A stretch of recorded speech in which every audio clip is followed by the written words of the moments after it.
Welcome to Babies from Beyond, the podcast that gives all babies a voice, whether they are still in spirit or already earthside. I'm Lauren Dionysius, a former registered NICU nurse turned baby soul communicator, and I'm here to share the wisdom of today's babies to guide you on your motherhood journey. Okay, so today we're going to talk about gender disappointment. And this is really such a big topic, and it's also a really sensitive one as well. Because I know that many women, possibly you listening as well, do have a preference for a girl or a boy.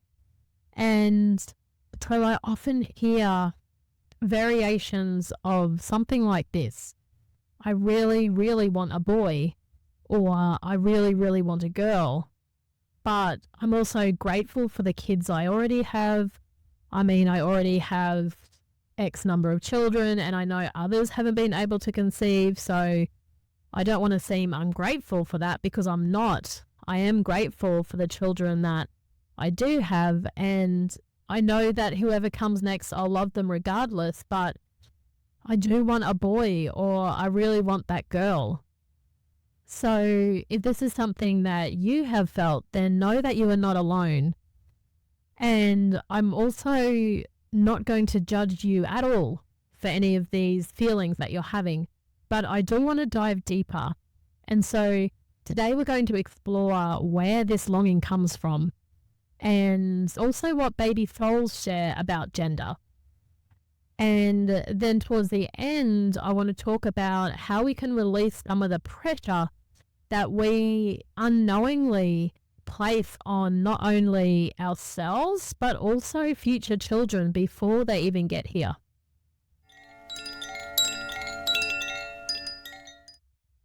So, oh my God, I have so many stories I can share around this. The couple who had 2 boys, earthside, and decided to try one more time because they really wanted a girl, and ended up having not only another boy, but triplet boys. So they went from 2 boys to 5 boys, which to me just seems like a cruel cosmic joke, to be honest. And then there was the woman who already had 1 boy and wanted another girl, because this was her own upbringing. She had a brother, and she was familiar with those dynamics, of those sibling dynamics. And she also wanted her kids to have the experience that she had, because she loved having a brother. And then there was the woman I remember who had 2 girls and really wanted a boy to help balance the testosterone in the household. But she ended up having a 3rd girl, and then a couple of years after that, she had a 4th girl. So gender disappointment is real. I want to be really clear about that. It's not something that you're just making up or that you're being ungrateful. But I also want to share that just because you desire a particular gender doesn't always mean you're going to be disappointed either.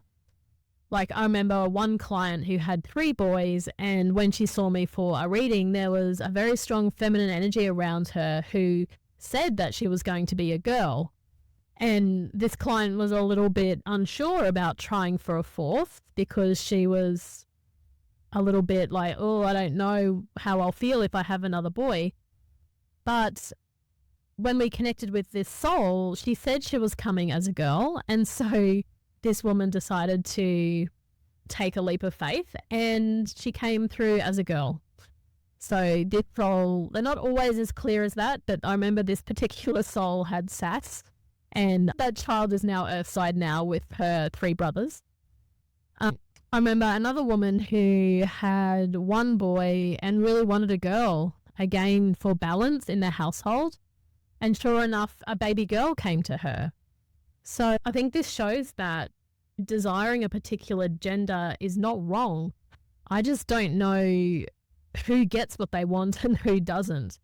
But what I have noticed and that I want to share today is that it goes deeper than that. It goes beyond this.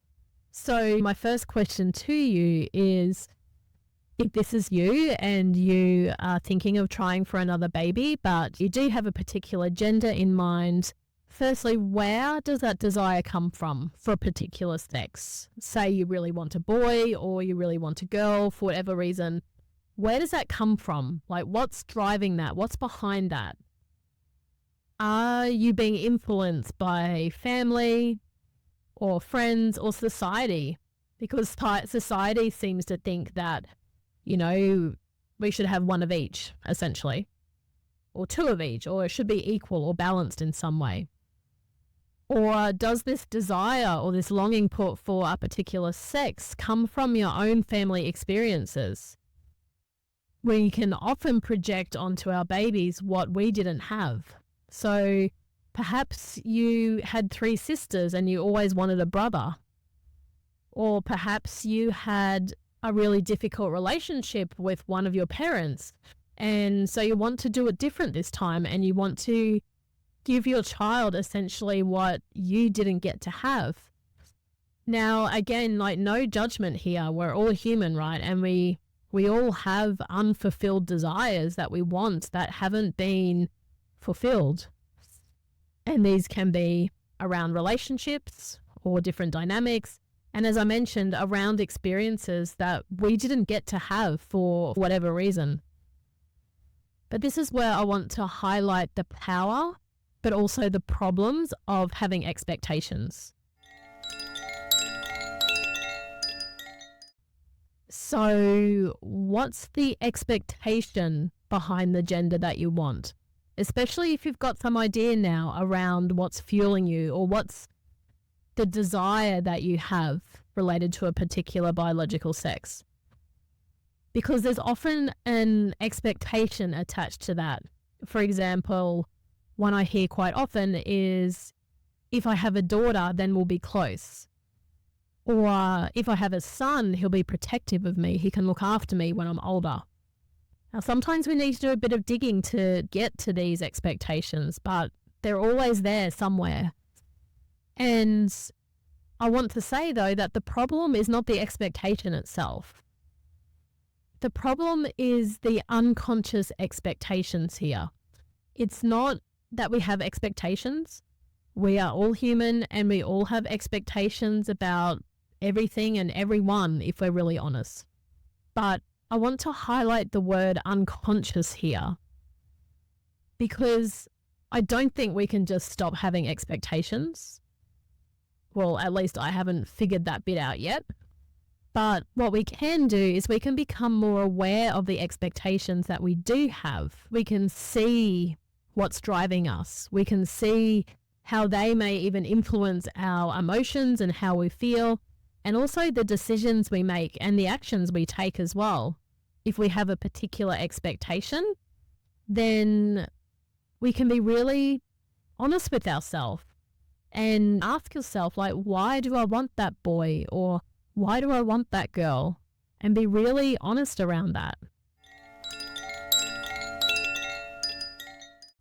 Another thing I want to highlight around gender disappointment is we have these different beliefs in society. Now, this isn't an exhaustive list. I'm not going to be able to cover all of them, but there's ones that do really stand out for me.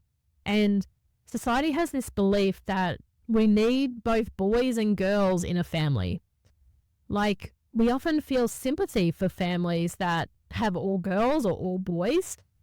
Like, this sense that they're missing out on something, that they're missing out on the other gender. But if we really think about it, what exactly are they missing out on? Like, what is that? And I think if we answer this question, what we're missing out on, then it often highlights, I think, where gender inequalities still exist in our world. I know we've moved mountains around this in recent decades, but, there's still these beliefs that, for example, using the earlier one I mentioned, where I want to have a close relationship with a daughter, then that's essentially saying that you can only have a close emotional bond with a daughter, not a son. Or perhaps you want to go shopping, or who's to say that only girls like shopping? Other common gender inequalities that I still hear are, well, boys are just easier than girls. Or I've heard the opposite as well. I think it depends on who you talk to. But going back to the mother-daughter relationship, even if a girl comes to you, that's not going to automatically guarantee that you'll have a close relationship.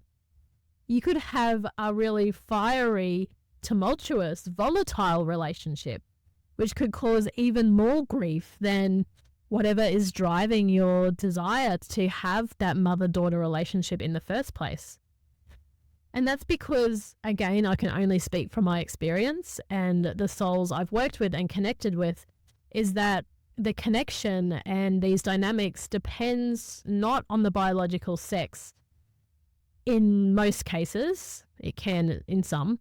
It depends more on the soul contracts and the agreements and what you're here to learn and what your baby soul is here to learn and explore as well, which are not always related to gender or don't require even a specific gender.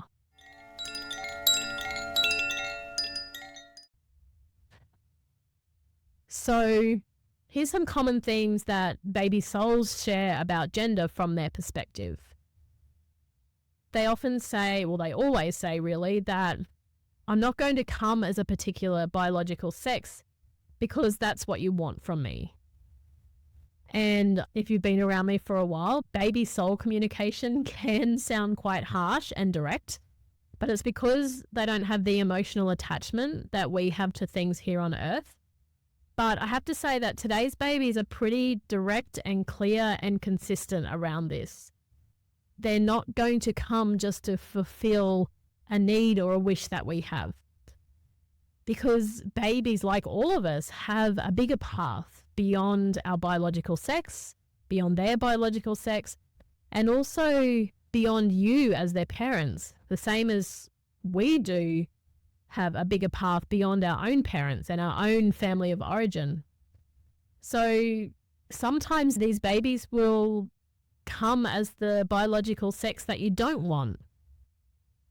But if this does happen, it gives you an opportunity to dive deeper. And as I mentioned at the beginning, like, gender disappointment is real and it's not a judgment at all. It's normal, it's valid, it's appropriate, considering the desire and the expectations that were driving that wish that you had around a particular biological sex. But a real benefit of this is that gender disappointment can open up a grief portal, whether it's related to gender disappointment or something deeper. But like any loss or experience of grief, we have the opportunity to release another layer. And this can be about any type of loss or grief. It can be around the loss of a job or a friend or a family member, even your pet dog. Anywhere in our lives where grief is present, we often need multiple opportunities to be able to release that grief or work through that grief because it is so deep within us and it is such a painful emotion for us. So gender disappointment can offer that, and in my experience, that's what's usually happening.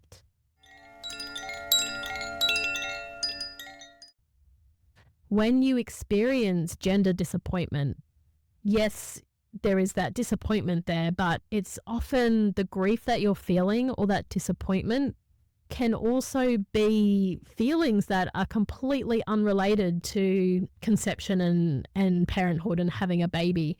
As I mentioned, it could be the loss of that friend 10 years ago that you haven't had a chance to process, or a family member that passed away suddenly and you'd never had the opportunity to deal with it because you just had to pull up your socks and keep moving on with life. It really gives you the opportunity to dive deeper. And from a soul perspective, this is so powerful for us, even though it can be brutal on the human level. I totally get that. Another thing that babies share around gender is a word of, I don't want to say a word of caution because that feels like fear, but there's this sense of, how do I say it? This sense of awareness or an opportunity for awareness is maybe a better way of saying it.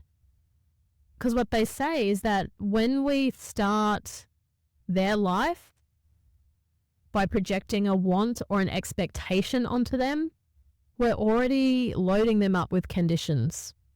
Even if they're completely unconscious, even if they come from a good place, even though we don't mean anything by it, but from a baby's soul perspective, it makes them feel judged as right or wrong before they even get here. And babies pick up on this. And sometimes when I read the energy of children, preconception, absolutely, but also those children who are already here on earth and say they came as a girl and their parents were hoping for a boy, they already have that imprint on them in their energy that they've been judged, that they're wrong from the get-go. And they really pick up on this. It doesn't always have a huge impact on them, but for some babies it can, depending on their energy, their journey, all of these things.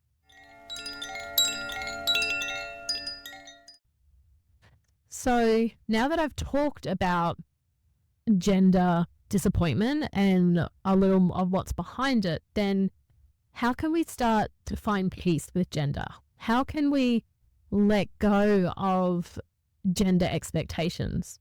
And this is what babies consistently say around this. And it's not just gender. We can use this for many different areas of conception. But they say, can you invite me to join your family exactly as I am without expectation?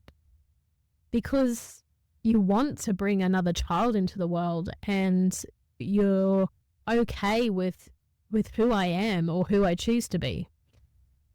And can you trust that I have already chosen you and that you have already chosen me too, on a soul level, which didn't have any rules? And that's because gender is a human construct. It's something that does not come from the soul. We'll say unless there is a specific soul contract or some deep karmic imprint that requires a particular biological sex to come through. So I know that's like quite a hardcore theme there, but for example, say you and another soul have some unfinished business from a previous life. For example, maybe it was a mother-daughter relationship that was really challenging and very frustrating in many ways and was really quite traumatic. And so you and this soul decide to return to this life or return in the next life. And sometimes whoever was the daughter will come back as the mother and the mother will come back as the daughter. So it can still be the same biological sex as a previous life, but they can come back in different roles. But this is an example of something that's like an old relationship that was unfinished or imbalanced in some way, and that it would be of benefit for both you and this soul if you both incarnate into the same biological sex in this life as that life. So that's one example of a deeper karmic reason. Or perhaps, again, they're often past life related when karma is involved. Not always, but it can be. So perhaps, again, a previous life with another soul that was cut short for some reason. And there's a need or a reason or a purpose around picking up where you left off, because there's a sense of not being able to fulfill in that particular relationship dynamic what was beneficial for both of your souls. So you both choose to come back into this life, into the same biological sexes, to be able to pick up where you left off. But these are very specific examples and they're very unique to souls. So your soul and your baby's soul journeys may have these karmic influences as well. So it's a little bit hard to generalize around this. But I also believe that all is not lost. I also don't believe that we are robots that just get what we're given. I do believe that you can absolutely ask for a particular biological sex. But I think before you do, getting really clear on the why behind it, like why do you want a particular biological sex for your next child, and being really honest around that and being able to really feel into that and be able to want that, not just for you or because someone said so or it makes sense or you've already got 3 boys. But if you can tune into the energy or an energy that is pure and authentic and also for their highest good as well, then I think it's absolutely possible. You know, because souls are here. We're all here to grow, to learn, to feel, to find balance, to explore, and also to heal and nurture and change old patterns as well. So you can always ask for this. You may want to explore the mother-daughter relationship, not only for you because of your own experience in this life with your own mother, but because you'd really love the opportunity to do things differently this time, to learn new ways of being, to not perhaps do what your mother did and your mother's mother and her mother's mother before that did. So you can absolutely ask that.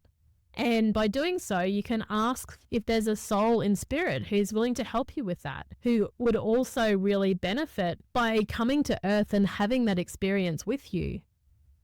So this isn't about ignoring your feelings. It's not about feeling bad or guilty, because your feelings are valid. Feel them, explore them, see what's behind them.